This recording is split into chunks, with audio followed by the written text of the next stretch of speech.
Salut tout le monde, je suis de retour aujourd'hui pour une autre vidéo d'observation en temps réel. Puis aujourd'hui, on va regarder un de mes petits coups de cœur de la saison, un des joueurs que j'aime bien, c'est Owen Beck. C'est un centre de 6 pieds, 190 livres, droitier qui joue pour les Steelers de Mississauga. Puis ce qui a été intéressant de Beck cette année, c'est qu'il n'avait pas joué l'année dernière, donc c'était sa première année en OHL, un nouveau niveau, un style de jeu différent. Et puis, il s'est très bien adapté. Ça aurait été facile de un peu s'effondrer, d'avoir des problèmes de statistiques, mais il a été très bon. Il a eu une vingtaine de buts, une cinquantaine de points. Puis ce qui était intéressant à noter dans son cas, c'est que il a été le 4e joueur de centre le plus utilisé en zone défensive là, pour les mises en jeu, même devant Shane Wright. Donc c'est quand même intéressant parce qu'il y a une belle touche offensive, mais il y a une belle intelligence défensive aussi. Fait que son entraîneur lui faisait confiance pour un jeune de 17 ans. Il vient d'avoir 18 ans au mois de février. Donc ça en dit long un peu sur son jeu et sa qualité de jeu. Puis en plus de ça, ben cette année, c'est lui qui a dominé la OHL pour les mises en jeu gagnées. Donc il était à 62%, je pense, dans ce coin-là. Donc c'est assez impressionnant. On va le regarder aujourd'hui pour 3 matchs de série, donc 2 matchs contre les Colts de Barrie, et puis ben là, je vais pas vous spoiler, mais ils vont jouer contre les Bulldogs de Hamilton dans le 3e match, donc ils ont gagné leur série contre les Colts. On va pouvoir le regarder, puis dans les Bulldogs de Hamilton, eh bien, il y a l'espoir du Canadien aussi, Yann Michak, donc on pourra peut-être le surveiller en croisé. Donc sans plus attendre, ben, je vous laisse sur les 3 vidéos de Owen Beck, les 3 matchs. J'espère que vous allez le découvrir, puis j'espère que vous allez venir de mon côté un peu avec mon appréciation de ce joueur-là.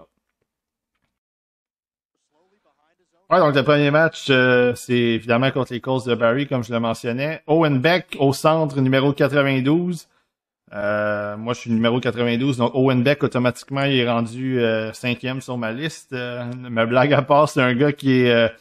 on voit qu'il y a un bon patin, c'est ça, il y a une belle combinaison de patin et de size, comme on dit, à 6 pieds 190. C'est bien d'avoir un coup de patin fluide comme lui. Moi, je trouve qu'il a un très bon coup, un très bon lancer. Puis il est capable de déborder les défenseurs avec en baissant l'épaule, en utilisant son gabarit. Mais il a de très bonnes mains aussi, donc il peut les passer avec une petite feinte à l'intérieur ou un petit jeu de bâton. Donc c'est assez impressionnant quand même de le voir cette année. Puis je pense qu'en série en ce moment, j'ai pas regardé tous les matchs des Steelers. J'ai regardé un match. Il avait marqué le but en prolongation contre les Colts. D'ailleurs, je pense que c'était au 2e match, si je me souviens bien. Donc il y avait eu un bon match de ce côté-là. Puis là, ben aujourd'hui, on va voir ce que ça va donner pour les 3 autres. Sur son trio, vous voyez le numéro 27, c'est Zachary Lavoie. C'est un Franco-Ontarien qui, lui, est un choix potentiel de 4e ronde, selon moi. Il est dynamique, il a un petit peu de Gallagher en lui, je veux pas les comparer, mais il a quand même du talent et un peu de chien, une petite bougie d'allumage, un petit tannant devant le filet. Donc, ça fait un beau trio. Les deux jouent ensemble depuis presque le début de la saison. Puis même, je pense, depuis le début de la saison, il y a eu des changements à un moment donné. Lavoie est allé jouer avec Dale Belbelous, puis Hardy, mais sinon, ils ont souvent joué ensemble. Fait que c'est un trio qui est quand même intéressant. 2 jeunes sur le 2e trio, font du bon travail. Vous venez de voir un petit jeu de bâton là-dessus, juste pour dévier la rondelle. Donc Owen Beck, c'est quand même un gars qui est utilisé une vingtaine de minutes par match. Fait que c'est quand même entre 18 et 20, 21 des fois. Donc c'est assez... c'est quand même bien. Encore une fois, ça montre aussi que l'entraîneur lui fait confiance. Puis j'aime beaucoup regarder cette année. C'est un gars que j'étais content de voir que les listes l'ont fait monter un petit peu dans leur classement. Puis là, il est rendu 10e dans la liste de la centrale de la Ligue nationale de hockey. Fait que moi, je suis pas toujours... en fait, je suis souvent pas d'accord avec la centrale, mais dans ce cas-là, 10e en Amérique du Nord, je peux comprendre, puis je peux le voir. Donc, je suis très content de voir ça de son côté.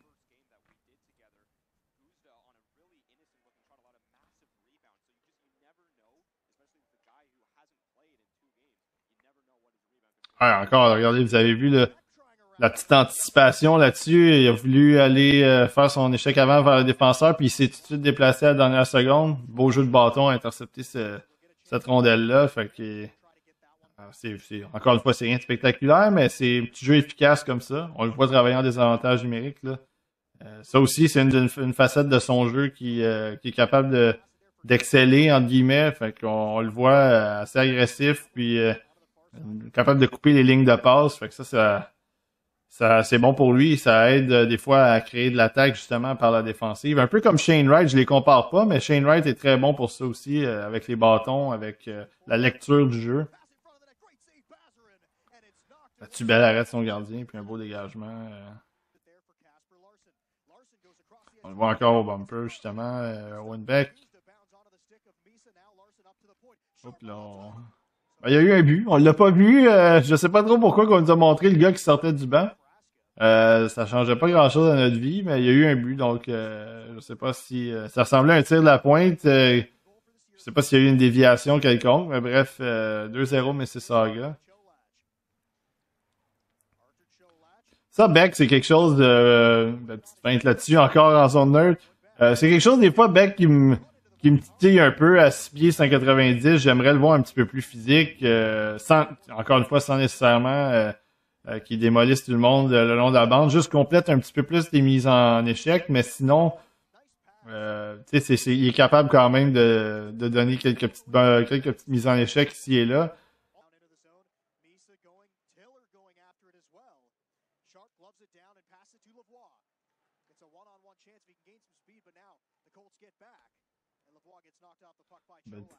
La voix qui essaie de se faufiler. Ouf, vous voyez, belle passe, bel essai en tout cas, parce que Beck s'était un peu détaché de son défenseur. A pu décocher un bon lancer. Ah, là-dessus, il levait la tête, il était patient.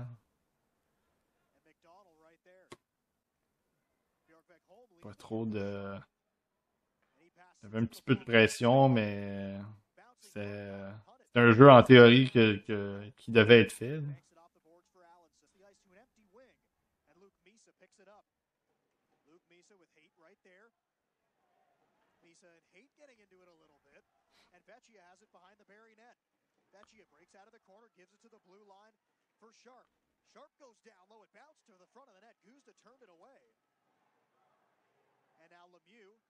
Vous avez vu, j'aime moi ces mouvements en zone offensive. Il fait le tour un petit peu, va le long des bandes, essaie de donner des options. Ensuite de ça, va devant le filet.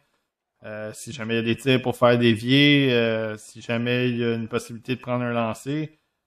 Donc c'est ça, c'est des petites choses qui est capable de faire que beaucoup d'autres espoirs dans le repêchage font aussi. Là. C'est pas juste Beck qui est capable de faire ça, mais c'était là, vous le voyez, après il a été capable de juste distancer un peu son défenseur. Si jamais il y avait eu une passe dans sa direction, avec étant droitier, en plus de ça, il aurait pu faire dévier, il aurait pu rediriger la rondelle.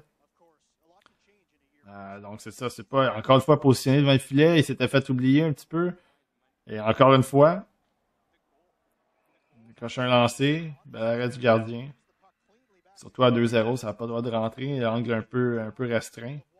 Encore devant le filet, vous voyez, comme il est toujours un petit peu oublié là, en tout cas dans ce match-là, on le voit, il va devant le filet, puis on dirait que si jamais la passe arrive, il n'y a personne près de lui. En fait, il n'y a personne pour l'empêcher de tirer rapidement. Là, il s'est fait prendre à contre-pied. Il y a eu un petit revirement au centre, mais il s'est bien replié. Donc, quand même, là-dessus, il a été vif pour se revirer de bord et d'aller aider ses défenseurs. Ah, belle sortie de zone là-dessus. Hop, il était un petit peu hors jeu, je pense. Ouais, exact. Un petit peu trop agressif là-dessus, mais belle sortie de zone. La passe de l'autre côté, ça a permis une relance, puis ça a permis une contre-attaque, en fait.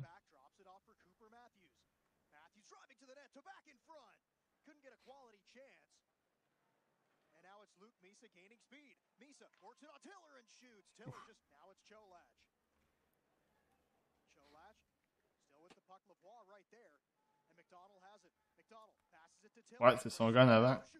Ouais, exact. Ouf. Il l'a Il l'a vu juste à la dernière minute. Il a réussi à mettre la palette sur ce lancer-là pour l'envoyer dans les estrades, mais il avait eu son adversaire avait eu une petite step sur lui. Quand même un bon jeu pour sortir ça. Ouais, belle petite passe le long de la bande. Fois avec un petit lancer au filet. Ah, exact. Ouais, c'est bon. Fallait qu'il l'aide. Fallait qu'il ait aidé là-dessus la voix. Beau jeu du défenseur des Colts qui a tout simplement fait sortir la rondelle de la zone. Ben, en fait, qu'il l'a poussé pour que ça sorte.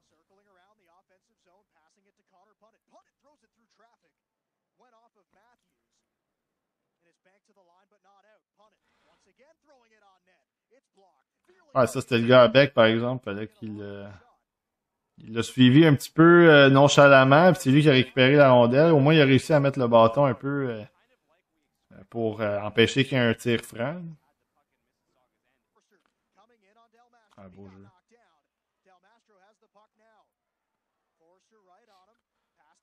Ouais, c'est ça. Beck il est là en soutien, puis il est prêt à relancer l'attaque si jamais la rondelle est libérée par les défenseurs, puis est envoyée vers les alliés. Fait que lui il est là aussi pour tout de suite créer l'attaque, puis on le voit se replier. Donc il est prêt encore une fois à venir aider ses défenseurs. Là, c'est son gars dans le milieu qu'on voit là. Numéro 15. Ouf. Pas été. Ça aurait pu être un petit peu plus clean comme protection de rondelle. Il a perdu la rondelle, il a réussi à récupérer, mais au moins ça n'a pas causé de dommages. Puis là, ensuite de ça, ça passe à toucher le patin d'un joueur des Colts. Fait que ça n'a pas été. Ça s'est pas rendu en vitesse vers l'ailier, le long de la bande. Ouais, là-dessus, la voix, je sais pas si c'était la meilleure décision, mais. Oh, quelle passe. Ouais, belle passe de Beck. Ouais, but. Belle passe de Beck, un lancer. Encore une fois, le gardien là-dessus. Faut que le gardien arrête ça. Faut qu'il gèle ça, en fait. Là. La rondelle est passée en dessous de sa palette, en dessous de ses jambières, puis la voix, il a juste mis la palette là-dessus. Donc, but assez simple. Ouais, Beck, le long de la bande là-dessus, il tente de protéger la rondelle. Ouais. Ça les fait enlever, mais ça reste en possession des Steelheads.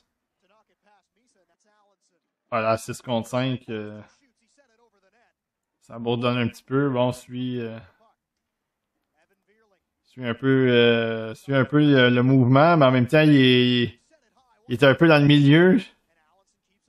Couvre un petit peu, un peu tout le monde, on dirait. Là. C'est sûr qu'à 6 contre 5, il y a beaucoup de joueurs. Puis c'est facile de perdre les couvertures. Là. Ouais, là, ça bourdonne pas mal. Là. Il est temps que ça se termine. Bon, ça se termine avec la voix qui rate un filet désert. Mais oui, bref, c'est ce premier match de Owen Beck. Pas rien de spectaculaire à signaler, à part la belle passe qu'il a fait quand même sur le but de la voix. Une belle passe transversale pendant que son coéquipier était en vitesse. Fait que ça a été un de ses gros moments du match. Sinon, très tranquille, quelques petits jeux ici et là. Mais rien de spectaculaire. Donc, on va voir ce qui va se passer pour les deux prochains.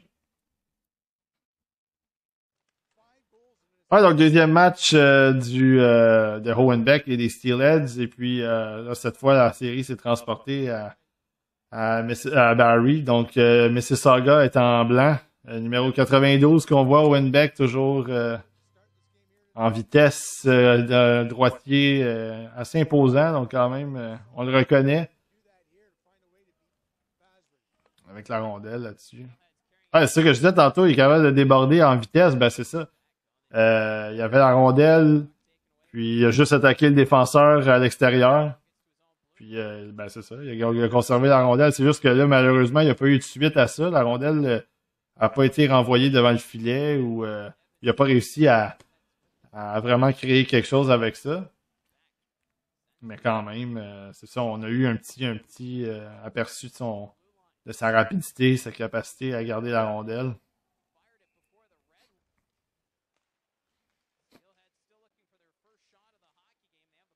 Ah, là-dessus, c'est ça. Il était agressif là-dessus sur le long de la bande, lève le bâton du défenseur ou en fait du joueur des Colts.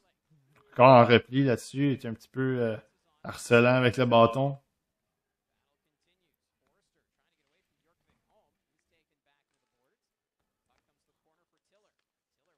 Ah, il a pris la place de l'allié là-dessus qui était descendu.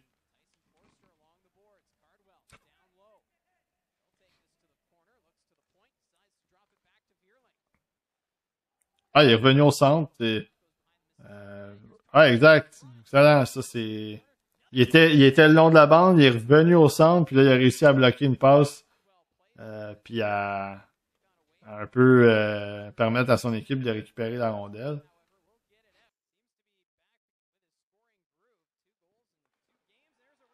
Oh, il y a un but, je sais pas si. En tout cas, il a gagné la mise en jeu, donc encore une fois, il vient d'en gagner une autre. Donc ça montre, c'est un peu ce que je disais aussi en intro, très efficace pour gagner les mises en jeu. Je sais pas si le tir initial a été dévié. On va peut-être le voir à l'infographie, mais bref, bon travail là-dessus, gagne la mise en jeu, puis garde la possession. Donc ça, c'est toujours important dans le territoire adverse. Tu veux que ton joueur de centre gagne les mises en jeu puis garde la possession. Je pense qu'il est en avantage numérique. En plus de ça, ça s'est passé tellement rapidement.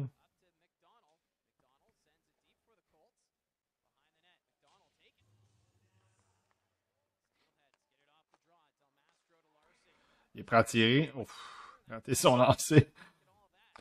Belle passe, par exemple. Le joueur l'avait vu, mais le lancer n'était pas là pantoute, comme on dit. Sur la position de bumper, encore, on le voit. Ah, puis ça, c'est... quelle belle passe. J'avais bien aimé là-dessus son jeu. Il s'est avancé, puis ça avait créé une ligne de passe de l'autre côté. Qui était c'était peut-être le jeu à moins haut pourcentage. Le gars à la droite, l'ailier à la droite, a réussi a décidé plutôt de ramener ça en arrière de la ligne rouge, mais je pense que c'était aussi un beau jeu de sa part. Donc ça montre aussi le mouvement, surtout en avantage numérique, ça a permis de créer un peu d'espace. Des fois, ça change les looks aussi.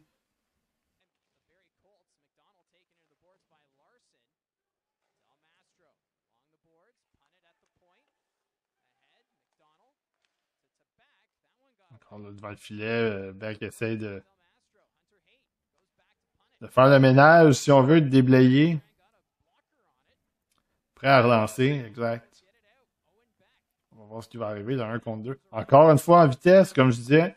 Protège la rondelle, baisse l'épaule, longue portée, donc est capable de ramener la rondelle.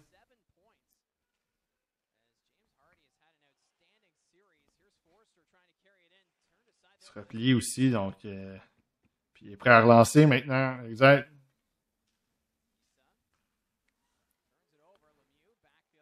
Puis il se replie encore, donc vous voyez que c'est quand même un gars il est impliqué pareil, tu sais, il est pas il fait pas des choses si spectaculaires que ça, mais beaucoup de beaux petits mouvements, beaucoup de belles petites reconnaissances de situation qui font en sorte qu'il est il est quand même efficace. Il est pas à risque. Puis pour un jeune de 17 ans, là, évidemment, il vient d'avoir 18 ans, mais pour un jeune de cet âge-là, c'est quand même bien. On en parlait, je pense qu'on en a parlé dans notre podcast aussi de Nathan Gaucher. C'est un peu la même chose aussi. Je compare pas les deux, mais il joue un style prudent. Puis Gaucher, évidemment, il est plus vieux, mais ça change pas le fait que les deux sont ouf. Alors, c'était Del Mastro, ça, je pense qu'il a essayé d'en geler un. Mais oui, c'est ça. Donc, tout ça pour dire que ce sont des joueurs qui sont professionnels dans leur façon de jouer la game. Mais sauf que évidemment, ça reste à se développer après. Il y a des choses qui doivent se développer. Mais dans le cas de Beck, au moins, c'est ça, le talent, le patin est là aussi. Puis le gabarit aussi. Là, vous le voyez, il est derrière le filet, là. Oh, quelle belle passe et quel beau tir aussi. Je pense que c'est Lavoie encore qui a marqué. Mais belle lecture du jeu, puis ben, Owen Beck, belle petite passe là-dessus.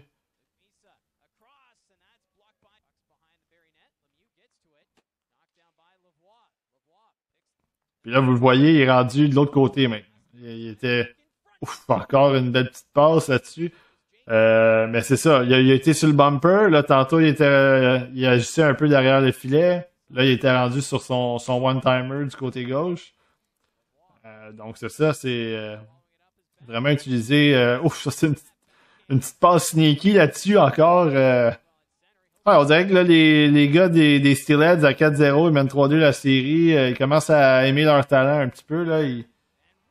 Je veux pas utiliser l'expression des feel themselves. Là, commencent à se sentir hot un peu, mais.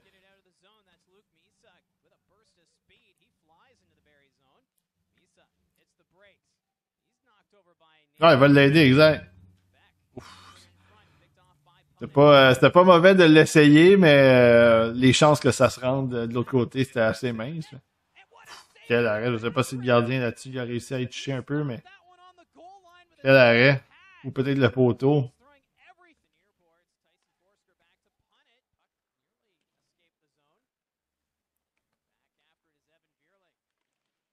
Ah, là-dessus, belle. Il a essayé de déranger encore son adversaire. C'est un petit jeu mou, par exemple, juste un petit peu après, par exemple, pour perdre la rondelle. Mais... rien de dramatique non plus. Bon, on va le revoir encore en désavantage numérique. Ça faisait un petit bout.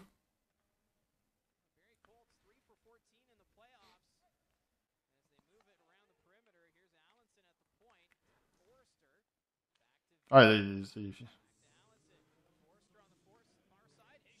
force un peu les passes à l'extérieur.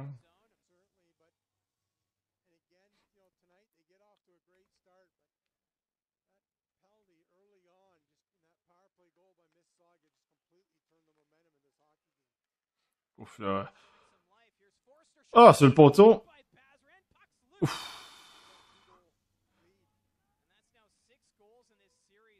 Oh, il y a eu de l'action pendant qu'il était sur le banc. 6-4 maintenant. C'était 5-2. Donc, il y a une coupe de buts.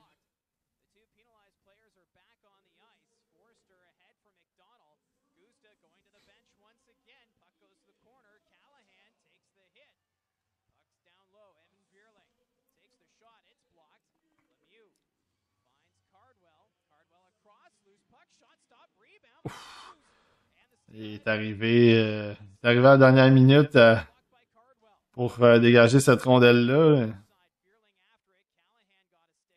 Ah, là, ça commence à bourdonner, là. Il commence à avoir hâte que ça se termine, probablement, parce que là, les Colts, ils sont très acharnés, très menaçants. Là.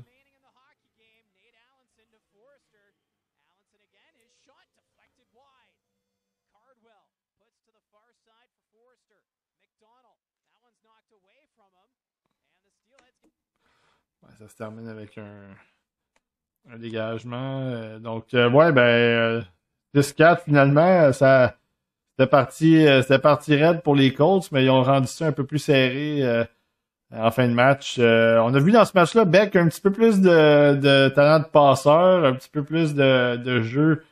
Aussi, on l'a vu attaquer les défenseurs avec l'épaule. Donc, un match où est-ce qu'on a vu un petit peu plus de choses, de plus d'habileté, si on veut, par rapport au premier. Donc, on va voir ce que ça va donner pour le dernier aussi, parce que les Bulldogs, c'est une autre game. Hein. Ouais, donc, pour le dernier match, c'est contre les Bulldogs d'Hamilton. Premier match de cette série-là de deuxième tour. Du côté de Owen Beck, toujours le 92 et encore en blanc, les Steelheads. Comme je disais, Hamilton, c'est l'équipe de Yann Michak, qui est l'attaquant, l'espoir du Canadien. Je sais pas qui vient de rater un filet désert là, mais quelle occasion ratée. Ah, ben là, il va falloir que ça sorte parce que là. Oh, quelle solide mise en échec là. Beck vient de se faire ramasser. C'est relevé rapidement, par exemple. Mais vous voyez, c'est ça, comme je disais, c'est une autre game, les Bulldogs. C'est une équipe qui est Winterton qui est là, numéro 27. Choix de deuxième tour de l'année passée. Michak qui est là. Donc, ouais, il y a de l'action, là.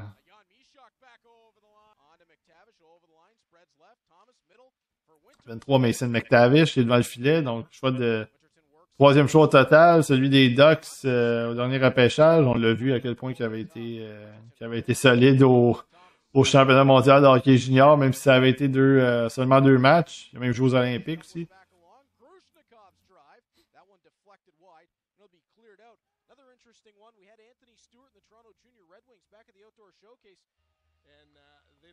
Ah, bonne mise en jeu. Ah, excellent. Ça a été, je sais pas, on n'a pas vu la séquence. Je sais pas si Beck lui a dit de se placer à un certain endroit, mais il a gagné la mise en jeu exactement où est-ce que son coéquipier était placé, puis il a décoché un lancer rapide. Donc ça, pour les joueurs de centre, c'est toujours intéressant parce que c'est bien de placer les joueurs. C'est bien de placer les gars où tu penses qu'ils peuvent décocher des lancers rapidement, où tu penses que la rondelle peut aller. Donc c'est ça. On ne sait pas si, malheureusement, on n'a pas eu la séquence quelques secondes auparavant, mais ça a été... si c'est le cas, ça a été très intelligent de sa part. On le voit beaucoup, les centres faire ça dans la Ligue nationale. Tu vas regarder Sidney Crosby, Patrice Bergeron, même les Claude Giroux, puis même les bons centres, les bons joueurs de centre qui n'étaient pas nécessairement les plus talentueux. Tu sais, je pense à Steve Ott. Quel but de McTavish, c'est bien vu. Mais Steve Ott, c'en était un. Il positionnait ses gars, puis tu sais, Steve Ott, c'est pas un marqueur de 100 points, là. Mais il est capable de le faire, donc il était bon pour les mises en jeu.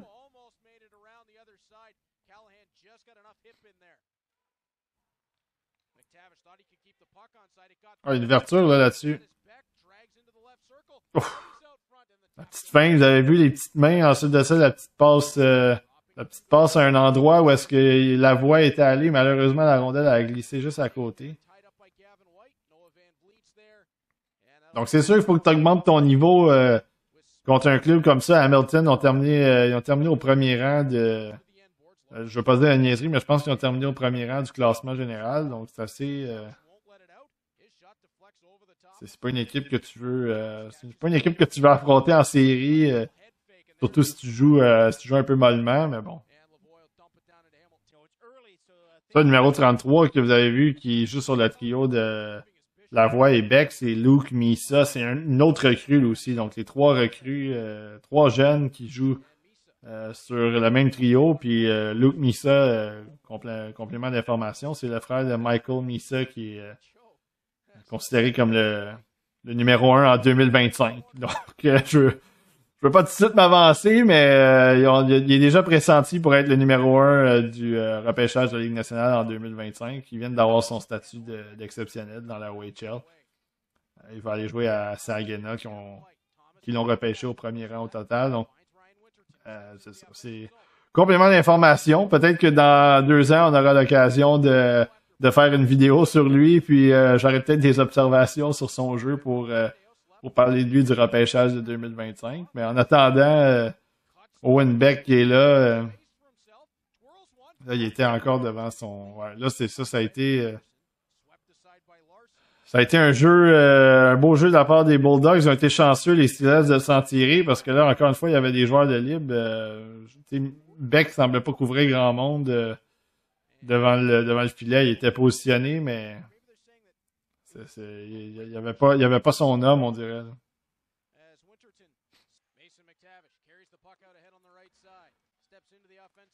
Ouais, McTavish là-dessus, il a voulu passer, mais faire un petit tour de passe-passe. Mais... Ah, c'est ça, au moins Beck là-dessus, sans nécessairement avoir pris le contrôle de la rondelle, il a utilisé son corps pour vraiment tasser le joueur des Bulldogs, puis ensuite de ça, la rondelle, il a réussi à la pousser derrière. Ah, c'est ça, comme je dis, à 6 pieds, 190, t'es pas un petit garçon, fait que tu lises ton corps, c'est sûr qu'il y en a. Je pense à McTavish, justement, qui qui est aussi imposant, qui est plus imposant même, mais bon. Dans le junior, un gars de 6 pieds 190, c'est quand même bon. Fait que tu dois utiliser ton corps, puis tu dois vraiment détacher les joueurs de la rondelle.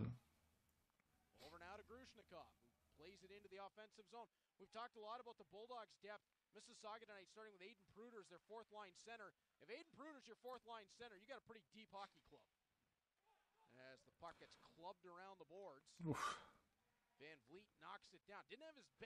Ah, ils ont beaucoup de misère, les Steelheads, en tout cas dans les séquences d'Owen Beck, là, ils ont beaucoup de misère à créer des choses offensivement. Les Bulldogs leur donnent presque rien. Sont vraiment hermétiques défensivement. Puis là, ouf! Encore un gars libre, là, je pense que c'est Beck encore qui a perdu sa couverture.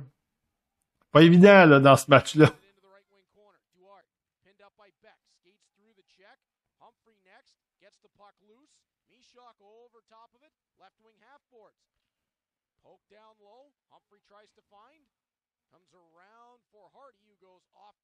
C'est là qu'on voit dans ce genre de performance-là, dans ce genre de match-là, que il y a 18 viennent d'avoir 18 ans, mais c'est ça, il y a beaucoup de choses à apprendre, puis les Bulldogs donnent un niveau de jeu tellement élevé. Ah, belle le petit croisé là-dessus, belle manœuvre. Ben c'est ça, là, on voit, c'est ce genre de choses que Beck est capable de faire. Donc ça vient... ça peut venir aider offensivement. Là, c'est 1-0. Ben, maintenant, ça a l'air d'être 2-0. Mais ouais, mais c'est ça. C'est plus difficile défensivement, mais si tu es capable d'amener quelque chose offensivement, ben au moins, il y a ça de gagner. Encore une mise en jeu facilement gagnée de la part de Beck. Là, c'est contre McTavish, justement. Oh, là, c'est Winterton, ça. Ouf! Il vient de rater toute une occasion, puis là, ça repart de l'autre côté. Attention. Non, malheureusement, au jeu de la défensive là-dessus. Ah, mais Beck est là. Bon, excellent, ça. Ouf. La passe, c'était juste un petit peu molle, mais... Oh, là, ça, c'est au moins un beau repli de sa part là-dessus. Juste pour déranger, au moins... parce que l'attaquant des Bulldogs s'était donné un petit gap, si on veut, un petit espace entre les deux.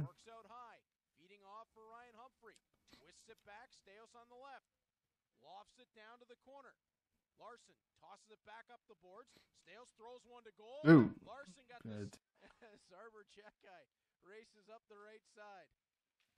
Ah, excellent, ça.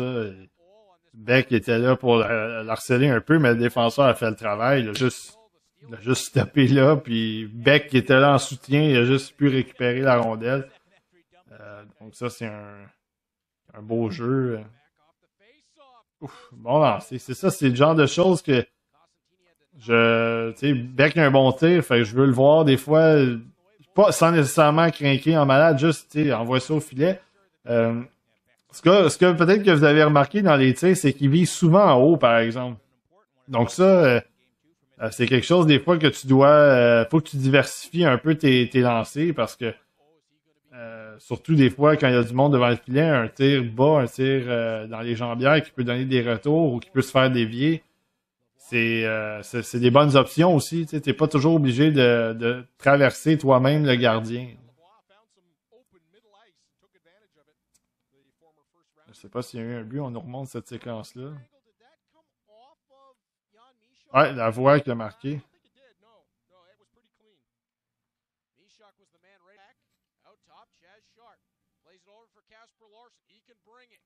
Oh, c'était bien pensé, mais on dirait qu'il était le seul à avoir reconnu ce jeu-là. Fait que la rondelle est passée dans le beurre. Un beau petit jeu, par exemple, là-dessus. Ouf. Devant le filet, s'il était... Oh, là, il a été un petit peu trop long encore à faire le jeu là-dessus. Ouais, malheureusement, ça, c'est ce genre d'occasion-là qu'il faut absolument que tu en profites ou au moins que tu décoches un bon lancer. Là. Encore un avantage, mec. Là ça va en prendre un but, là, pour vrai. Absolument c'est absolument important, un moment névralgique, là, comme dit Marc Denis.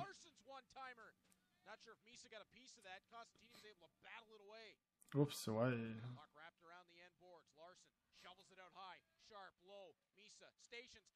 Oh my God, qu'est-ce qu'il vient de rater là? Aïe, aïe, aïe, ben là, ouais, y a rien qui fonctionne dans ce match-là, malheureusement.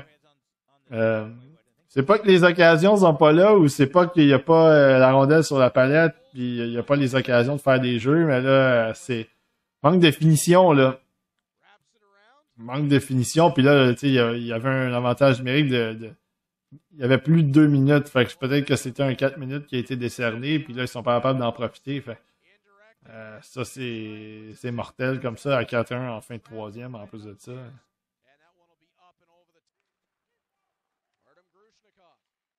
Ah, 4-1, 1 minute 12 à faire. C'est pas mal terminé ce match-là en faveur des Bulldogs. Ben, c'est jamais peut-être dernier petit but, là, ils ont la possession de la rondelle, et peut-être qu'ils vont retirer leur gardien encore.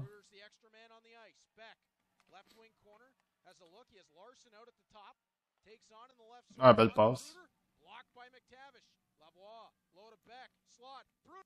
Ah, bon, ben, au moins, ça se termine avec ça se termine avec des stats de plus du côté de Beck qui a réussi à une mention d'aide là-dessus. 44,8 secondes. Il faudrait que j'aille vérifier, mais je pense pas qu'ils ont réussi à créer l'égalité. Le troisième match de Beck, et ça a été up and down. Hein. Il y a eu des séquences où est-ce qu'il y a eu des bonnes occasions. Malheureusement, ça s'est pas trouvé dans le fond du filet. On pense notamment à son lancer là, dans l'enclave à bout portant. Quelques attaques ici et là qui ont été gaspillées en avantage numérique. On a vu quelques bons jeux aussi. Il a été capable de faire quelques belles passes, dont celle-là pour le dernier but du match. Mais ouais, c'est ça. Ça a été un match plus difficile dans l'ensemble. Bulldogs, une bonne équipe, fait qu'on peut comprendre aussi. Ouais, donc c'était les 3 matchs de Owen Beck, joueur de centre des Steelers de Mississauga. 3 matchs, comme je disais, un peu différents. On a vu des belles choses, on a vu des choses un petit peu moins bonnes. L'important, c'est pas oublier qu'encore une fois, il y a des choses à développer. Il vient d'avoir 18 ans. Comme je disais, son trio, Luke Nissa, il a 16 ans. Zachary Lavoie, c'est un gars qui va se faire repêcher peut-être en 4e, 5e ronde. Et peut-être plus. Donc, c'est bien de le voir aller chercher des points ici et là, le voir s'impliquer à l'attaque, en défensive. Donc, c'est un jeune, je pense, qui est très responsable, qui pourrait bien se développer. Moi, je le vois, c'est sûr, je le vois comme un 2e centre, mais il y a plus de chances qu'il devienne un 3e centre. Donc, à son plein potentiel, je pense qu'il pourrait être top 6, mais je le verrais plus comme un gars de 3e centre que tu peux utiliser pour marquer des trios offensifs adverses. Il peut jouer sur l'avantage numérique, des avantages numériques. Donc, tout dépend de comment le board se développe au repêchage. C'est un gars que je surveillerai attentivement. Surtout que là, on a appris en plus de ça que Frank Nazar était 21e sur la liste de la centrale. Donc, moi, j'en dirai pas plus, mais s'il tombait dans ces rangs-là, je pense que je courrais tout de suite sur le stage puis j'irais le ramasser rapidement. Mais bon, tout ça pour dire que c'est ça. Owen Beck, un bon jeune, même pour peut-être le choix du Canadien, le 2e, en 2e ronde, le 33e. Super bon joueur, je pense, à développer. Tu lui donnes, tu finis son stage au HL, tu lui donnes peut-être 1 ou 2 années dans la Ligue américaine.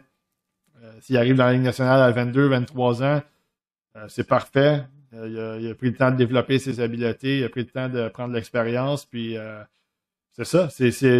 Peu importe si ça devient un gars de 3e trio, c'est un gars qui c'est toujours une bonne chose. Le gars, il est dans la Ligue nationale, puis il aide ton équipe à gagner. Donc ça, c'est ça le but du repêchage. Sinon, ça devient des assets. On ne sait jamais, tu peux échanger ce joueur-là avec d'autres choses pour aller chercher une pièce manquante. Donc, ouais, un joueur que je surveillerais pour le Canadien. Pour ce qui est de la chaîne, comme j'avais dit, j'allais peut-être essayer de squeezer une dernière vidéo d'observation avant qu'on range notre liste finale, puis avant qu'on vous propose le guide du TSLH Espoir. Ça va être Julian Lutz, l'Allemand dont j'ai parlé dans ma vidéo du championnat mondial des moins de 18 ans. Un autre gars aussi peut-être qui pourrait sortir dans les rangs du Canadien en fin de première ronde. début deuxième ronde. Donc, on va le regarder lui aussi pour 3 matchs, puis ça va finir les observations pour cette année. Je vais aussi mettre mes vidéos des North Stars. Je sais que c'est moins populaire que les vidéos d'observation ou les vidéos d'analyse, mais j'aime beaucoup faire ça. Puis les coéquipiers aussi aiment bien ça. On a toujours du plaisir avec ça. Donc, je vais continuer à mettre ça sur la chaîne. Puis d'ici là, je vous remercie d'être là encore une fois. Toujours apprécié. Ça fait 1 an que j'ai cette chaîne-là. J'ai déjà plus de 250 abonnés, donc merci beaucoup. Je suis touché et ému là, de ce soutien-là. Puis je vous dis à la prochaine, donc salut.